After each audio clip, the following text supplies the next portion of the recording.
WFYI podcasts are brought to you by Visit Bloomington.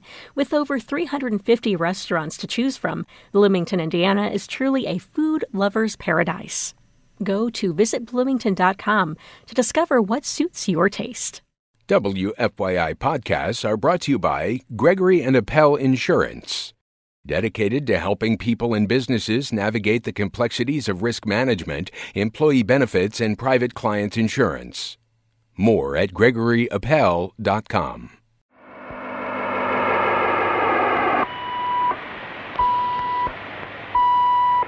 We're going to take a trip right now.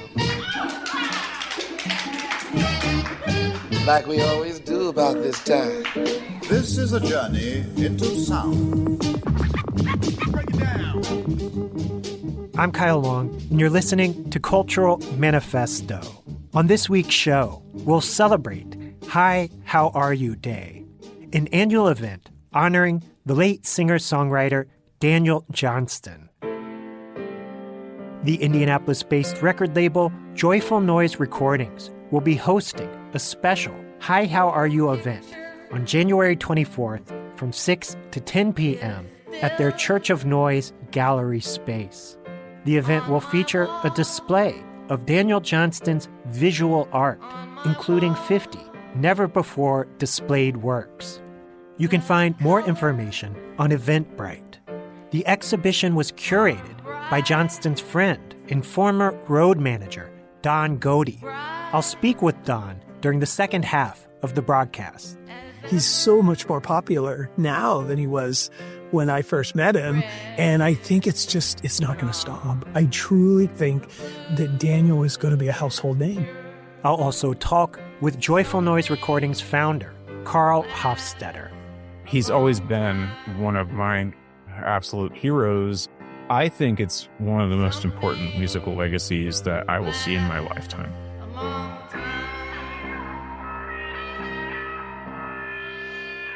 Daniel Johnston was born in Sacramento, California on January 22nd of 1961, and he grew up in West Virginia. As a teenager, Johnston began obsessively creating music and art, often recording his original songs on cheap consumer tape recorders. I'm going back to the place that I used to call home. Back to the place where the antelope never roamed. Wild West Virginia, home of the naive. This boy'd be mighty pleased to see them rolling hills. Throughout his life, Johnston faced serious mental health issues, struggling with schizophrenia and bipolar disorder. In his music, Johnston wrote about his life and troubles with a naked honesty.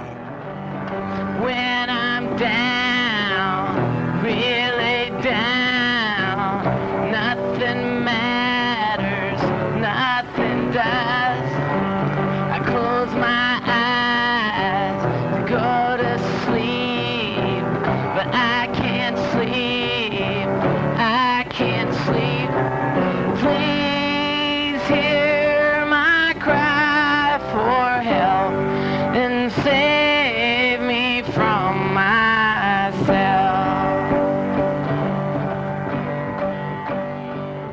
There was also a sunnier side to his music. Johnston celebrated his pop culture heroes in song, including Casper the Friendly Ghost, King Kong, and the Beatles. When I was born in 61, they already had a hit, and they worked so hard and they made it show. They really were very good. They deserved all their success, and they earned it. Yes, they did. They didn't buy their respect, and everybody wanted to be like them. Everybody wanted to be the Beatles, and I really wanted to be like him. But he died.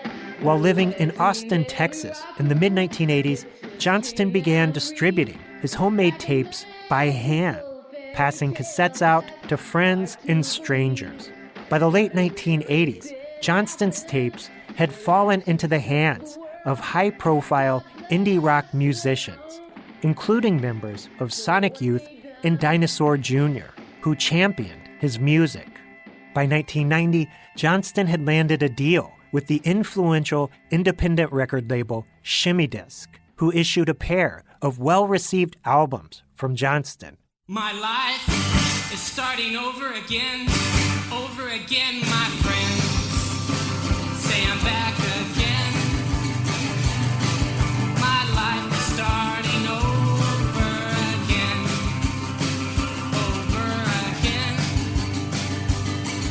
My fame is spreading across the land. Now I've got me a band, my fame is spreading across the land. In 1992, Daniel Johnston was thrust into popular culture when Nirvana frontman Kurt Cobain appeared on the MTV Video Music Awards wearing a Daniel Johnston t-shirt. The notoriety Johnston received from Cobain brought his music to the edges of the mainstream, and in 1994, Johnston was signed to Atlantic Records.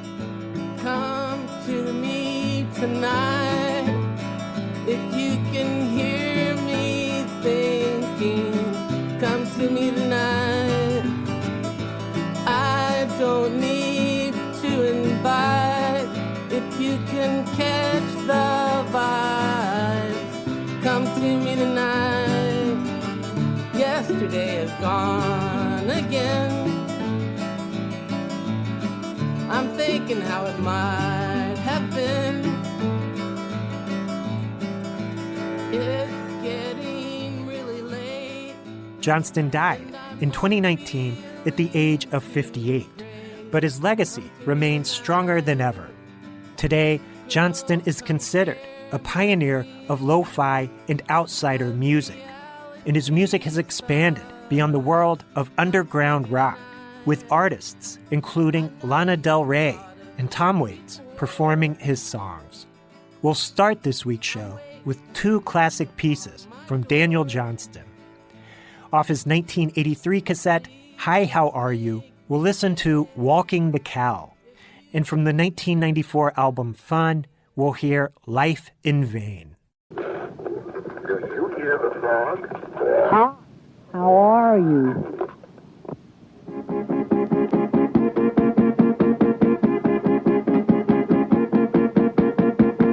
Try to remember, but my feelings can't know for sure. Try to reach out, but it's gone. Lucky stars in your eyes.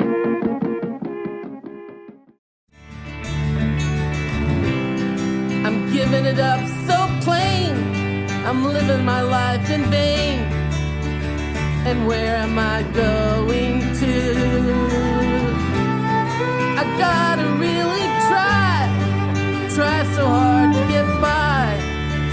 And where am I going to?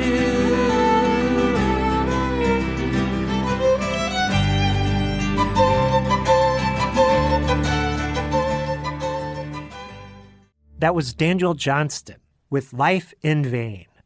On this week's show, we're celebrating Hi, How Are You Day, an annual event honoring the late singer-songwriter Daniel Johnston. The Indianapolis-based record label Joyful Noise Recordings will be hosting a special Hi, How Are You event on January 24th, featuring a display of Daniel Johnston's visual art, among other festivities. I recently spoke with Joyful Noise Recordings founder, Karl Hofstetter. We discussed Hi, How Are You Day and the label's connection to Daniel Johnston. Explain what Hi, How Are You Day is. As I see it, it is a celebration of Daniel's life. There are multiple events happening this year. We're doing one here. Other people are doing other ones throughout the country, and we hope it becomes just a thing that we're like, every year there's Hi, How Are You Day, and anyone can create their own Hi, How Are You Day, like in their own house, and just remember Daniel. It's like a perpetual memorial to him. And we're hoping that it will become a thing where we can somehow build a structure through the Daniel Johnston estate and everything, to highlight all of those DIY efforts. Hi, how are you? Every morning he got up, dreading each moment he had to be awake. He'd look at the floor and scribble on gum wrappers. He never found a better way to joke around. The clock would tick and time went slow, and there wasn't anywhere he wouldn't go to avoid having to see anyone. He'd sit in a chair, he'd lean against a wall. It just didn't seem to matter much at all. But late at night, he had a savior. In his sleep, in his dreams, she came to him and she said, poor you, poor you. No one understands you, poor you, poor you. And every word that everyone would say got mumbled up in his head like mumble jumble, and everywhere he went it seemed everyone was saying to him, blah, blah, blah. Daniel Johnston was on our flexi disc series that we did when Daniel was alive. He's always been one of my just absolute heroes, and so I wanted, that was my in to work with him, was to do this flexi disc, which was sort of facilitated by Jad Fair. I once found a girl, I picked her like a flower. I would be a liar if I said I wasn't true. Though she didn't know it was all brand new, like some crazy poetry written just for you. She was all I could see, and I was blind to anyone else. She was all for me, and I wouldn't take anyone else. The next time we started working with them was to reissue the record It's Spooky, which is Daniel and Jad Fair. He died in the midst of that. While we were actually doing the artwork for that album. And we realized we had to push pause on it and reapproach how we want to release it, because we didn't want to be opportunists, first of all, and second of all, we wanted to give contributors the opportunity to sort of tell a story in the liner notes. We wanted to expand liner notes, nowadays gone.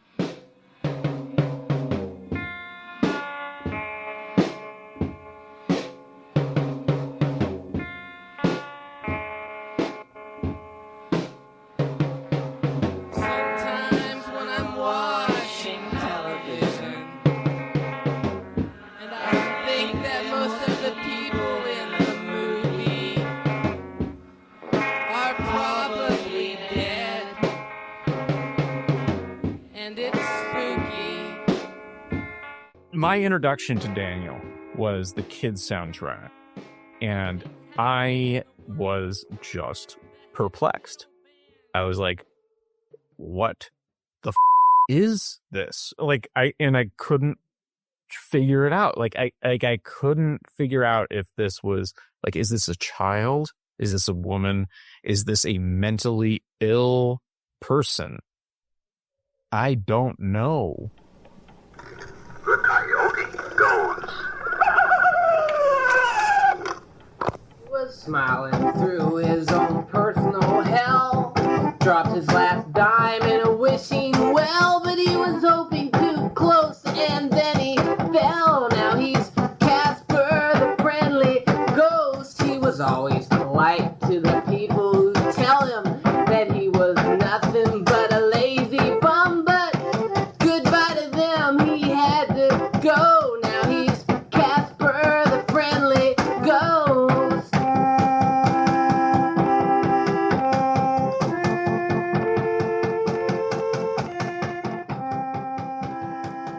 But the songs are so engaging, it made me dig deeper into it, and it's, okay, it's not just his songs. It's not the written song. It's the purity, like the intent, the absolute honesty of what he's doing that really drew me to his music and made me totally obsessed.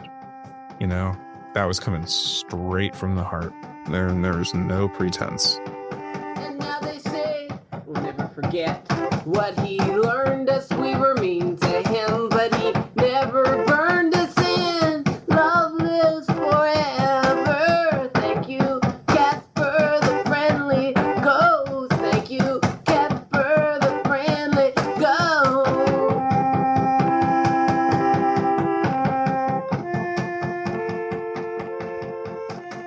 He's like proof that honesty in music is more important than any style, than any genre, than musicianship. Honesty in music is that's like the bedrock. There ain't no color in the sky anymore, and I don't feel much like singing. Can't see what for.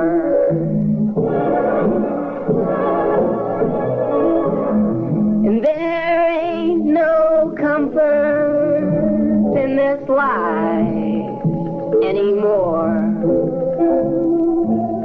All that I can see that's ahead of me looks like such a chore. I'm incredibly honored to be a part of it in this small way. So I'm part of preserving it and introducing people to it. I think it's one of the most important musical legacies that I will see in my lifetime. There ain't no fun in living anymore, and I don't feel much like living. Can't see what for. There ain't no life left in me. That was Joyful Noise Recordings founder Karl Hofstetter discussing the late singer-songwriter Daniel Johnston. Joyful Noise Recordings will be hosting an exhibition of Daniel Johnston's visual art on January 24th at their Church of Noise gallery space. Let's hear two more classic songs from Daniel Johnston. First, we'll listen to True Love Will Find You in the End, followed by Some Things Last a Long Time. True love will find you in the end. You'll find out just who was your friend. Don't be sad, I know you will. But don't give up until true love will find you in the end.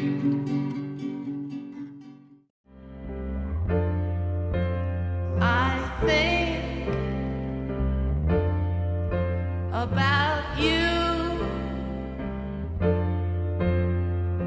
often.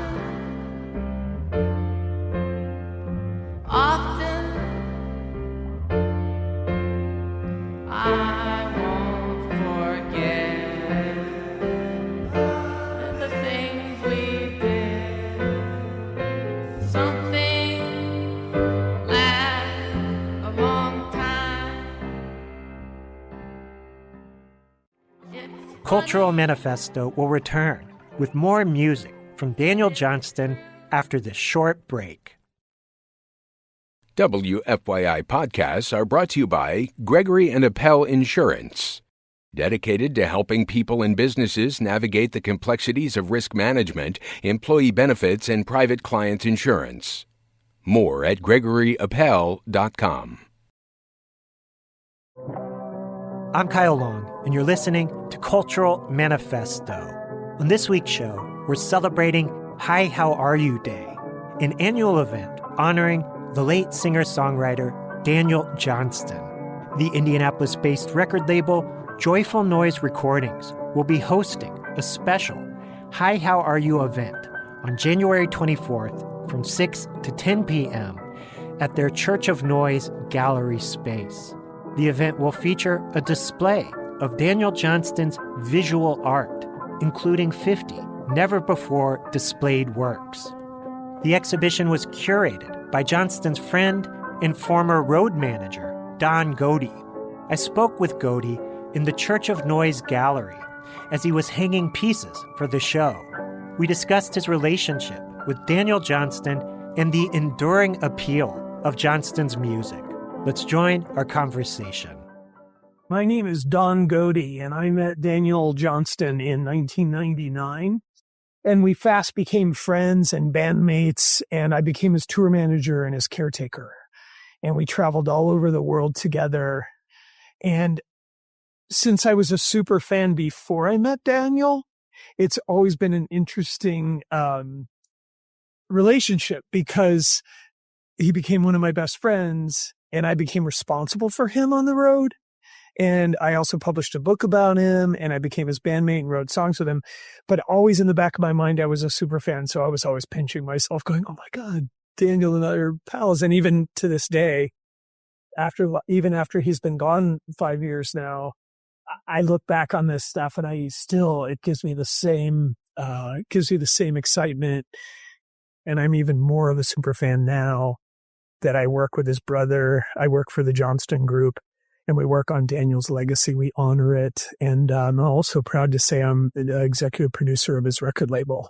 So I'm responsible for putting out at this time all of his records. So I'm working on his catalog with our distributor and working very hard to make sure that the fans get what they want and what they need, which is outtakes and, bonus tracks and hidden tracks. And I've done all kinds of fun, exciting things. So I'm trying to dovetail that by saying, friend, cohort, colleague, bandmate, but also super fan. And now I'm in this really cool position where I'm working with Joyful Noise. So yeah, it's just an honor to just keep working even after you lose somebody. Oh my Lord, I am so bored. Held the hand of Satan.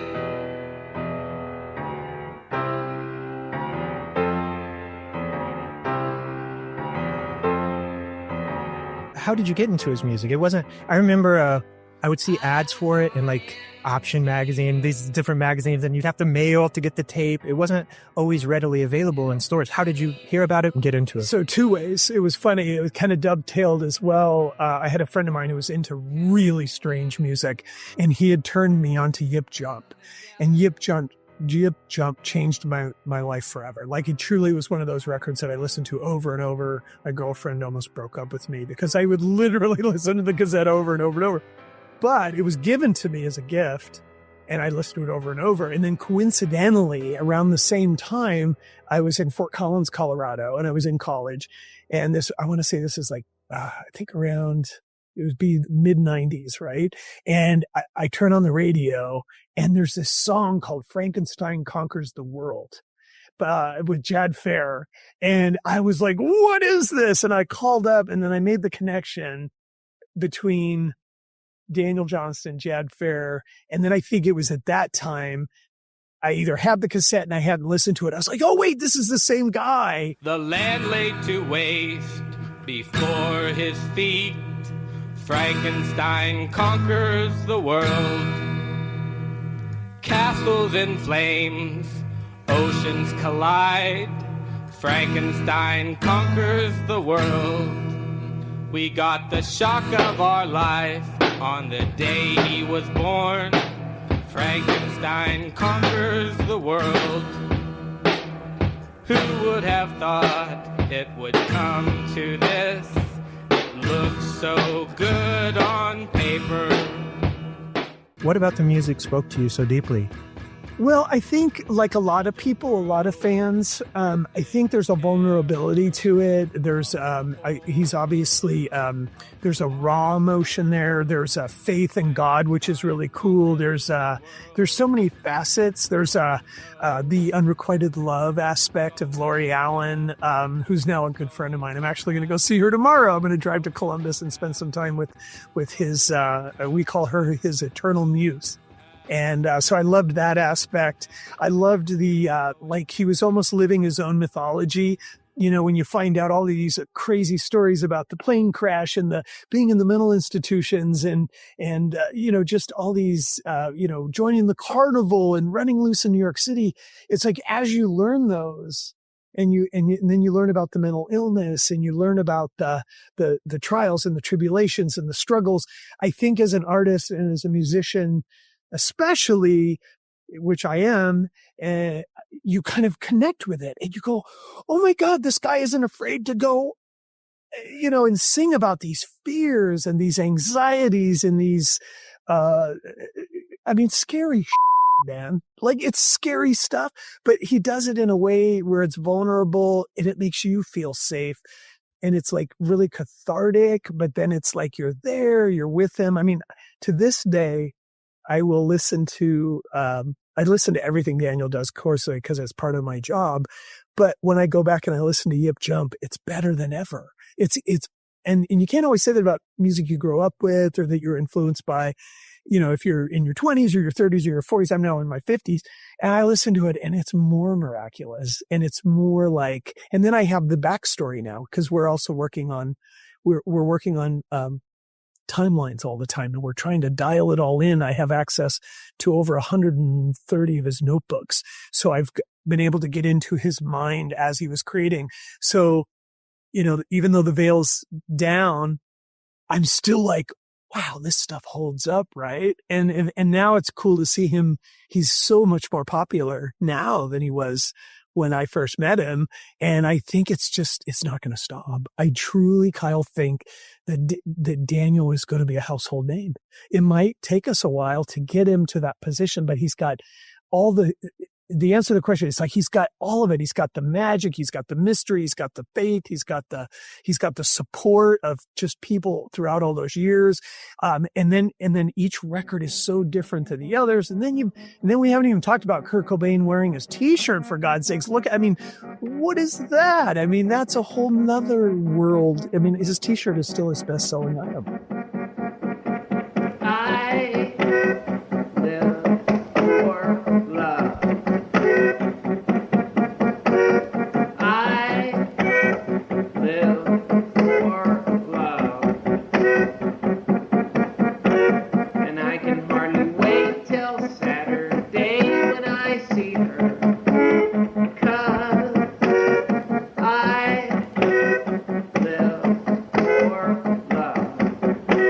Most people know Daniel Johnston is a musician. I think people know he drew the covers on the tapes, but you're here hanging an entire show of his visual artwork.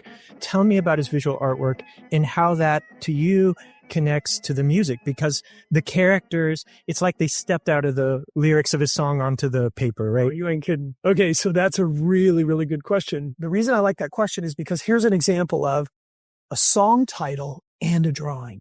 And so the mythology and the characters also weave their way into the music. So we found out that Daniel used his characters as coping mechanisms for hardships and all these ups and downs in his life and these struggles. Not only was he cranking out these little, what I call mini masterpieces. Yes, he was doing that, but on the side, he was scribbling in a notebook every day or doodling in a notebook or writing in a notebook. And so like, give you an example. So I've got a few notebook pages here. So like, this is an example. So one of the things I wanted to share with everybody today, I wanted to share that he loved to sketch. And he wasn't this brooding, dark, like he wasn't always trying to be like, look at what I'm making. It's heavy and it's deep. Daniel was a really fun guy too, when he wasn't, depressed or when he was properly medicated. And he loved to render. And so these I've dated to junior high. And he loved drawing from a very, very early age. And that's why I brought some of his really early stuff from grade school. But what I love about this stuff that was done probably junior high into high school is he was always doing stuff for the school paper and the yearbook. And he was running around trying to get jobs working for the pizza place. And he was an Oak Glen Bear in Oak Glen High School in West Virginia, right? And when in our archives, we have all of his drawings and sketches that he did for everybody. He wasn't like this, I'm just going to draw the demons and I'm just going to draw the stuff that scares me. He was also like, look at that. He's drawing a reindeer and a rabbit and he's got Santa Claus rocking out and he's got the elves.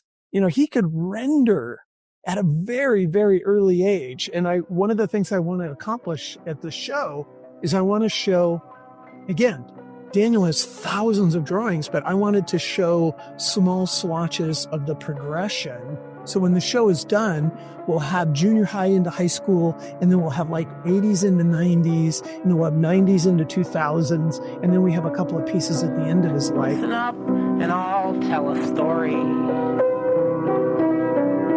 about an artist growing old. Some would try for fame and glory. Others aren't so bold. Everyone and friends and family saying, hey, get a job. I mean, how did you feel when he passed? I mean, it was somewhat of a surprise. No, it wasn't at all for me. No, I kind of knew. I mean, he was in a rough spot. I mean, I hate to say it like this, but we were lucky to I think we, and of course I wasn't around him at that time, but after I've talked to his brother a lot, his brother and I are like really close right now. And I work very, very, I'll see Dick actually tomorrow. I'm going to drive to West Virginia and spend some time in Chester, his hometown. We're trying to work on getting a memorial there and a couple other cool projects. But nonetheless, no, I knew they were going to bring me out there a couple of times. And every time I want to come out and visit, they're like, yeah, you can't come and see him because he's not in a place to take visitors. So I think we were lucky to get him to 58, and that's a whole nother, situation or a whole nother, thing. I think everybody did the best they could and they kept him as long as he wanted to be here. And I think he just was done. I just think, we found out there's, thousands and thousands of sketches and books and songs, and we're always discovering new things. And I think he did more at 58 than most people would do in a lifetime, maybe even more than that, if that was possible. So I went to the funeral and got to pay my respects. And that's kind of when I found out that, Dick needed some help, with this stuff. And I was in a spot where I was able to give some time. I mean, I can't do this full time all the time, but I do what I can when I can. And I'm very honored to act as like a super fan, but then somebody who knew Daniel. And I always think in the back of my mind that he's approving everything that we're doing. Funeral home, going to that funeral home. Got me a coffin, shiny and black. I'm going to that funeral and I'm never coming back.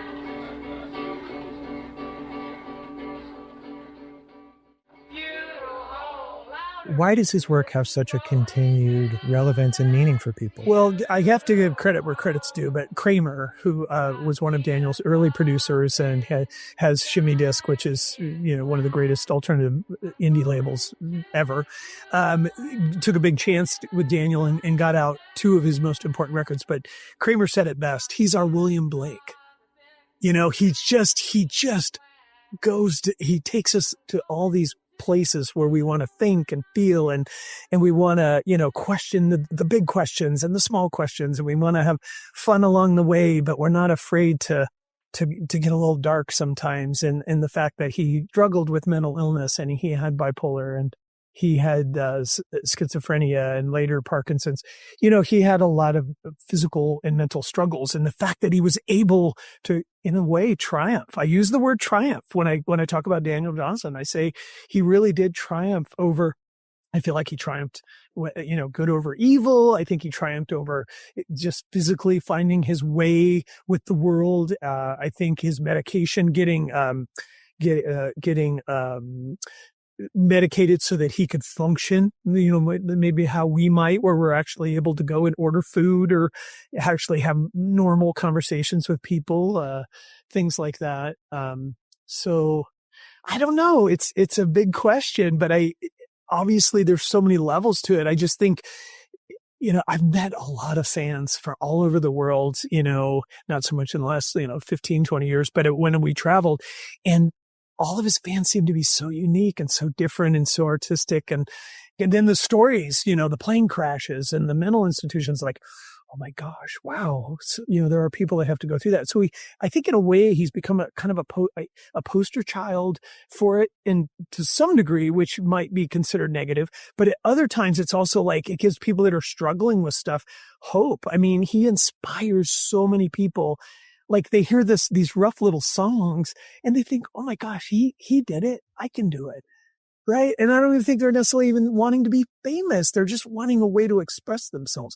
So I think he's kind of that guy. He's that artist and musician, and he didn't discriminate, right? He did it all. He was a prolific writer, and between the music and the writing and the art, oh my gosh, I just think he's like the ultimate representation of hope. Lord, give me hope for the road I walk upon.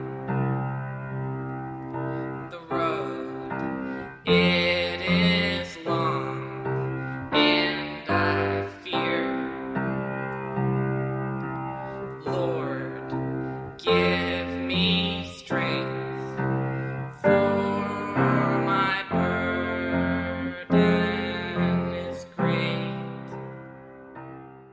That's all the time we have for this week. Thanks to my guests, Karl Hofstetter and Don Goede. You can celebrate Hi, How Are You Day on January 24th at Joyful Noise Recordings, Church of Noise Space. Go to Eventbrite for more information. Check out the Cultural Manifesto podcast at WFYI.org or wherever you listen to podcasts. Cultural Manifesto is hosted and produced by me, Kyle Long. Thank you for listening. WFYI podcasts are brought to you by Gregory and Appel Insurance, dedicated to helping people and businesses navigate the complexities of risk management, employee benefits, and private client insurance. More at GregoryAppel.com.